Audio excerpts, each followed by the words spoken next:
Bienvenidos a su espacio favorito, donde aprenderemos a cuidar de nuestra salud mental. Ten presente siempre que aunque tu mente te insista en lo negativo de tu entorno, recuérdale tu fortaleza y capacidad de superación.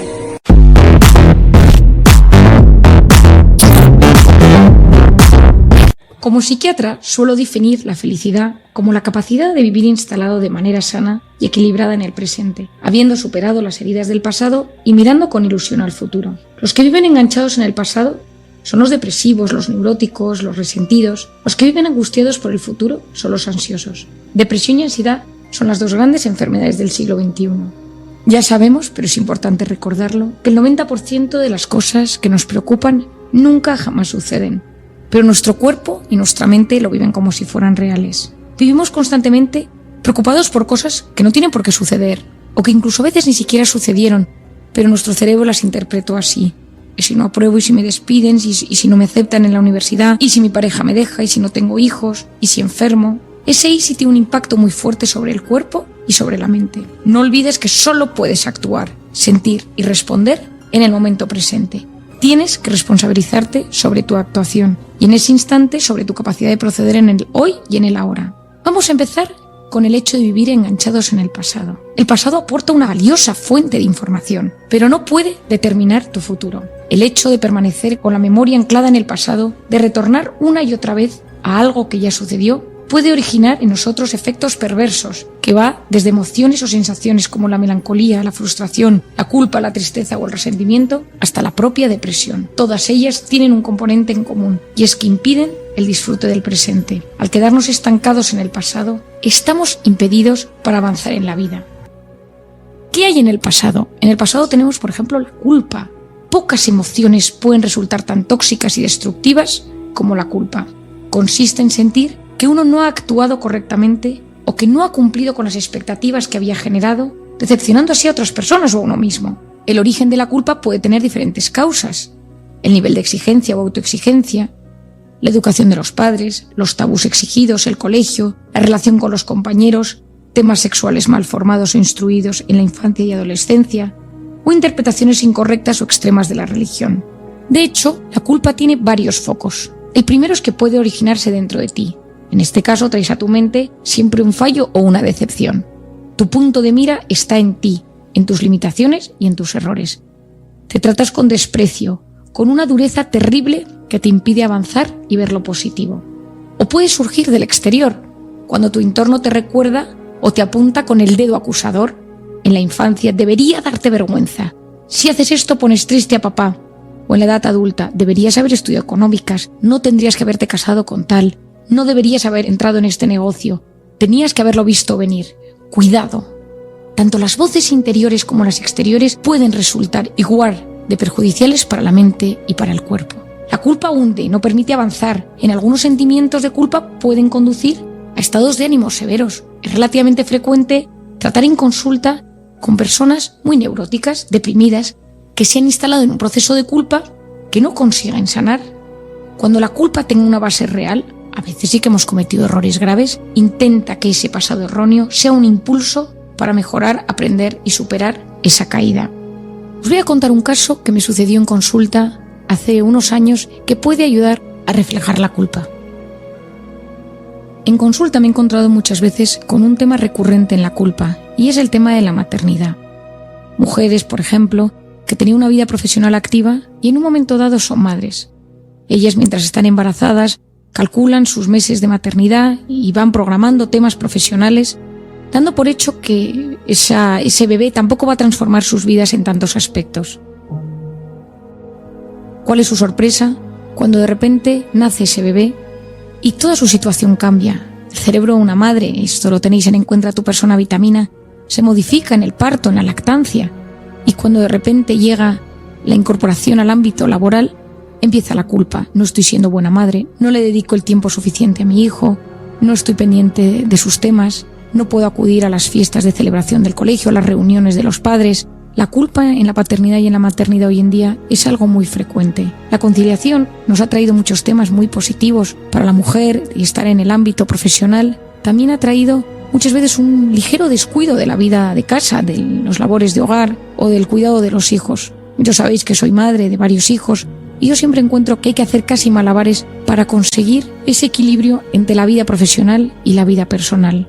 En terapia he trabajado muchas veces esa culpa. Por eso, en personas que tienen ese perfil ejecutivo o en ese perfil profesional muy potente, muchas veces trabajo con ellas para ir preparándoles a la maternidad, para ir preparando ese concepto de culpa. En las personalidades perfeccionistas que buscan estar en todas partes de la mejor manera posible, y es imposible. Gran parte de los problemas que tenemos las mujeres del siglo XXI es que buscamos ser pluscuamperfectas en el trabajo, a nivel físico, a nivel ejercicio, como madres, como parejas, a nivel cultural, estar pendiente de todos los temas que suceden, y eso es imposible. Cuando uno acepta que no puede estar en todas las facetas de su vida en un 10 sobre 10, y que habrá veces que haya cosas en un 6, en un 7, en un 5, no hay que bajar del 5.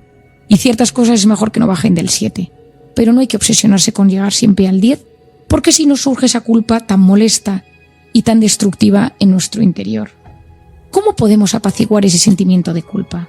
Te voy a dar unos tips que pueden ayudarte. Lo primero, fíjate y toma nota de las principales culpas que te asaltan a la mente a lo largo del día o de la semana. Observa cuáles son los sucesos de tu vida que te afectan más. Acepta que quizá te juzgas con demasiada dureza en algunos asuntos. Esa mujer perfeccionista, ese hombre un poco más rígido. Cuidado con algunos tipos de personalidad que nos llevan a exigirnos con demasiada dureza. 2. Haz una lista de fallos, culpas, faltas que hayas podido cometer a lo largo de la vida y que te hayan marcado de alguna manera. Sin exagerar, no seas excesivamente duro ni excesivamente indulgente. Intenta un punto medio. Puntúalas de 0 a 5. Gracias a tus anotaciones te darás cuenta de que puedes acotar de forma precisa tu percepción de la culpabilidad. 3. Observa ese evento de tu pasado que te atormenta como si estuvieras sentado en un tren, viendo esa escena de tu vida pasar ante ti. Date cuenta que ya no hay forma de influir en ella. La culpa no ayuda, no te hace crecer, no te quita la pena, no te quita la angustia o la desesperanza. No es constructiva. Es solo una emoción tóxica que te impide avanzar y que hay que procesar y destruir. 4. Vuelve a tu presente con esta pregunta un poco arriesgada. ¿Qué me estoy perdiendo de mi presente por vivir enganchado en la culpa? Te sorprenderás. Cosas buenas están sucediendo en tu entorno seguro y no eres capaz de percibirlas. 5. Aprende a quererte. Para estar bien en la vida lo más necesario es estar bien con uno mismo. Las personas que se asientan en la culpa no logran visualizar sus fortalezas y sus talentos. Perciben que todo cae constantemente en ellos por sus limitaciones o por sus defectos. Su percepción está distorsionada. 6. Cuidado con el victimismo. La culpa es una rampa deslizante que acaba en muchas ocasiones en el victimismo. Comportamiento neurótico y tóxico que entorpece tu visión de la vida y tu manera de relacionarte con los demás. 7. Busca cosas en ti que te agraden. Existen, pero en ocasiones tu estado de ánimo, tus anclajes en el pasado te lo impiden ver. Seguro que dentro de ti existen aptitudes que pueden ser un impulso para crecer en positivo, aunque disgusten a otros. Ahí está tu mayor reto, despegarte de la opinión y del juicio de los demás. Esto es uno de mis retos y mis metas, conseguir que la persona que tengo delante sea capaz de creer en él o en ella misma, que sea capaz de ver alguna aptitud que tenía escondida o apagada y que con eso reactive su autoestima y la capacidad de quererse y de aceptarse. Y finalmente, fija tus valores. La culpa lleva que muchas veces nuestro sistema de creencias se tambalee. Uno no sabe ni por qué cree ni qué cree. ¿Qué rige tu vida? Piensa si no estás siendo muy duro contigo mismo por algo impuesto desde fuera o por exigencias de las que te has ido cargando a lo largo de la vida. Estas culpas de la maternidad, a nivel profesional, debería haber ganado más dinero. Debería vivir en una casa mejor, no debería haberme casado con esta persona. No debería haber tenido hijos con esta otra. Debería haber estudiado esta carrera. No debería haberle dicho esto a mi jefe el otro día. Claro que cometemos errores a lo largo de nuestro día o a lo largo de la semana. El tema es que seamos capaces de perdonarnos y, por supuesto, de pedir perdón si en alguna de estas ocasiones esto influía a otras personas. Pedir perdón es liberador. Hay otro tema que nos mantiene anclados en el pasado y este es la depresión. Yo diría que la depresión es la enfermedad de nuestro tiempo. Realmente resulta más correcto hablar de las depresiones en plural, ya que existen múltiples tipos que llegan a aflorar en la realidad clínica. Las depresiones constituyen en la actualidad una de las grandes epidemias en la sociedad moderna. En España existen en torno a los 2,5 millones de personas que las padecen. Post-COVID, estas cifras han aumentado. Es una enfermedad y como tal tiene una causa, unos síntomas, un pronóstico, un tratamiento y en algunos casos una posible prevención. Ya sabes, si me estás escuchando, que me interesa Si no estás atravesando un proceso depresivo, que lo evites, que intentes prevenirlo aprendiendo a gestionar tu cerebro, gestionando tus emociones, indagando y comprendiendo cómo funciona nuestro organismo ante el estrés de la vida, para evitar caer en una depresión. Existen las depresiones endógenas y las exógenas. También cabe un espectro intermedio, las formas mixtas. También están las depresiones reactivas, es decir, las depresiones adaptativas a la vida misma. Si alguien fallece dentro de tu familia, puedes tener una depresión adaptativa debido a algo que ha sucedido. Hoy en día se cree que todo está más entremezclado de lo que se suponía hace unos años. Existen circuitos neuronales implicados en la depresión, los más estudiados son los monoaminérgicos, serotonina, dopamina, noradrenalina, pero no está demostrado que ninguno de estos circuitos posea una degeneración o disfunción clara y responsable de la sintomatología. Por ejemplo, como puede suceder en el Alzheimer o en el Parkinson u otras enfermedades neurológicas. Algunos postulan hoy que la hipótesis neurobiológica de la depresión también tiene que ver con la neuroplasticidad y los circuitos encargados de las funciones emocionales y cognitivas. Es decir, no sería tanto un tema de neurotransmisor, sino un tema del circuito. Volvamos a nuestra depresión. La depresión es la enfermedad de la tristeza.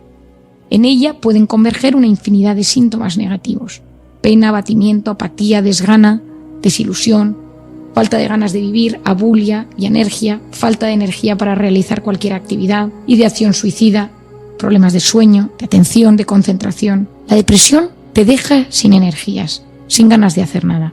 Sus síntomas son muy variados y oscilan entre lo físico, dolores de cabeza, opresión precordial, molestias difusas, desparramadas por toda la geografía corporal, psicológicos, lo más importante es el bajón anímico, aunque también es frecuente la falta de visión de futuro, ya que todo se vuelve negativo por los sentimientos de culpa, paralización o bloqueo del comportamiento, aislamiento, hay fallos cognitivos, fallos de concentración y de memoria, ideas y pensamientos sombríos que deforman la percepción de la realidad en nuestra contra, y también hay síntomas asertivos, es decir, se pierden las habilidades sociales y el trato y la comunicación interpersonal nos cuesta mucho más.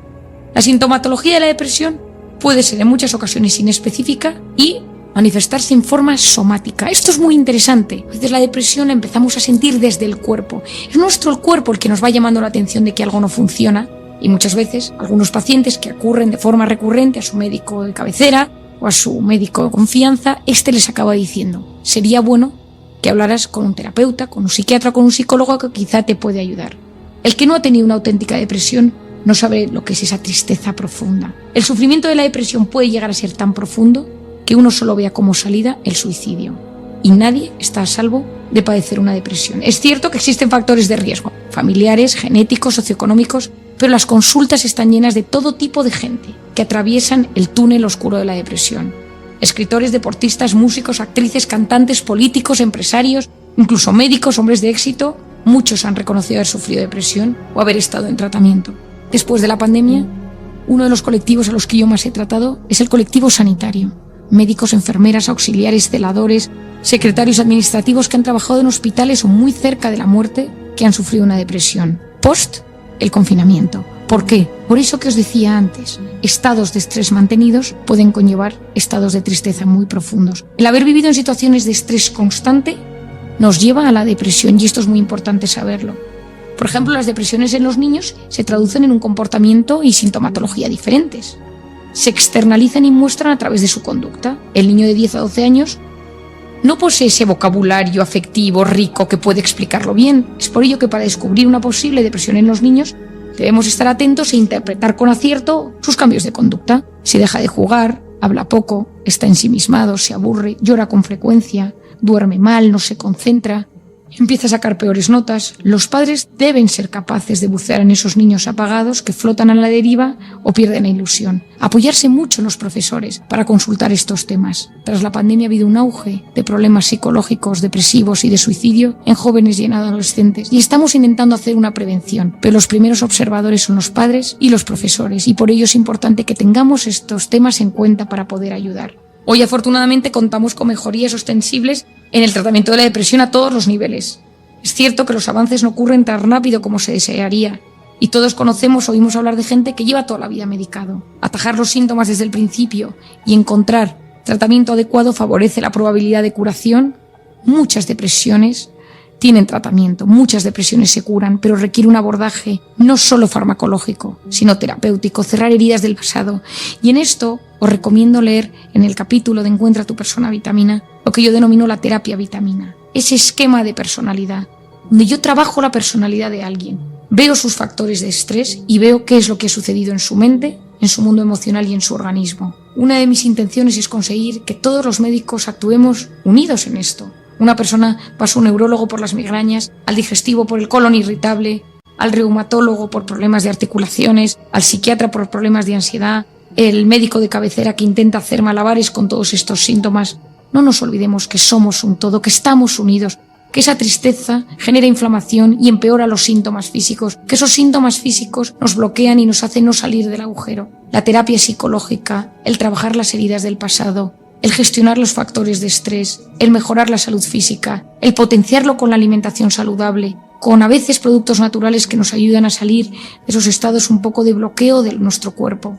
Son claves para mejorar la salud en general de todos los que estamos hoy en día. No puede ser que en pleno siglo XXI, donde existen tantos avances en la medicina, existan tantísimas personas plurimedicadas cuyo pronóstico parece incierto y que muchas veces no pueden vivir sin esas pastillas. Luchemos por conseguir dar herramientas lo suficientemente fuertes para ayudar a que la gente pueda salir de estos estados depresivos que son tan terribles para la mente y para el cerebro. Finalmente, hay un tema que me encanta, que ayuda mucho en las heridas del pasado, que ayuda mucho a salir del pasado, y es el perdón. El perdón es un acto de amor, una actitud superior ante los demás y ante la vida. Perdonar es dar un bien tras recibir un daño. Es una forma especial de entrega y eleva al ser humano.